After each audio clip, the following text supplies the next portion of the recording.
Over to the guys at that desk and see how exactly they feel about SKT's impressive performance. Thank you very much, D-Man. And indeed, an impressive performance. We saw, again, in picks and bans, it just seemed to kind of fall in the bread and butter comfort zone of SKT as they came out very strong. And to think this is Faker's first pro game with Lissandra. He did it with Riven coming out in a pro game, and now Lissandra.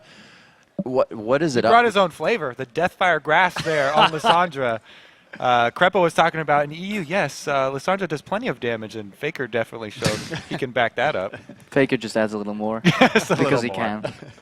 So what else were we talking about here? We're thinking a little about the Bengi show as well, from first to second game. Monty, do you want to delve into that a little bit? Well, I mean, this win just started off that huge snowball that was created off those 3 kills in the bottom lane. And first off, starting off with that hook, which, look, I mean, I'd like Crepo to talk about the hitboxes here because he knows as a support player better than I do, but that setup was pretty good. Yeah, well, everybody knows Mando is being so phenomenal on Nami, so he can land an AoE bubble on somebody, and that's nice and all. But then the hook, he was so, like, the enemy AD carrier was pretty much behind the creeps, but he knows how far he can shoot it right next to them, so he grabs them at the side of the hitbox and basically pulls them all around, like curving the bullet as if it were.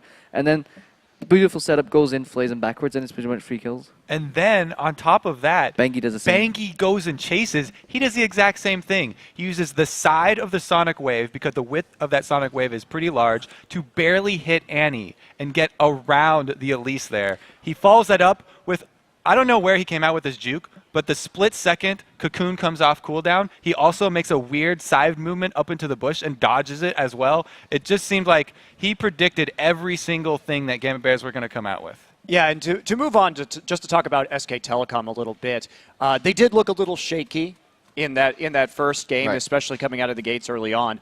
But this is a team that when they get into a best-of series, they pretty much always lose the first 1 or 2 games of a best-of-5, and we've seen that over and over and over again in Korea. But they bounce back. It's almost like they can just instantly adjust between games. It's like you give them a read on your play style, they absorb it, and then just absolutely demolish you in the games after that. And I really feel that's what we saw here tonight. Yeah, and the casters were saying that you can't, when you get behind, you can't just roll over and just wait for the enemy team to end the game on you. Because before, a legitimate strategy was just to turtle the game out, wait for 50 minutes, and maybe the enemy team would throw. Don't know where you get that from. Yeah, you're not. Yeah, exactly. CLG plays style. like that? Gama Bears bot lane actually didn't play scared the entire series. Even though when they got behind, they were still playing aggressive. I feel like their solo lanes and jungle really kind of sat back and didn't make any plays, but their bot lane was always aggressive, and I kind of admire that.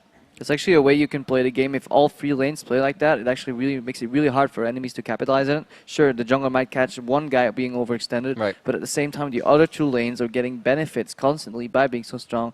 If one guy only does it, he overextends, he draws the aggro, and the other lanes are actually not capitalizing on the jungle aggro being there. So hyper-aggressive teams or hyper-aggressive laning is actually a valid strategy. Alrighty, so now that 3 of the 4 quarterfinal series are in our match history, let's take a look at the newly patched bracket. With SK Telecom's victory over the Gama Bears, our first semifinal showdown has been set. SKT will take on Najin Black Sword this Friday at the Galen Center. While in the other semifinal series, it'll be the winner of tonight's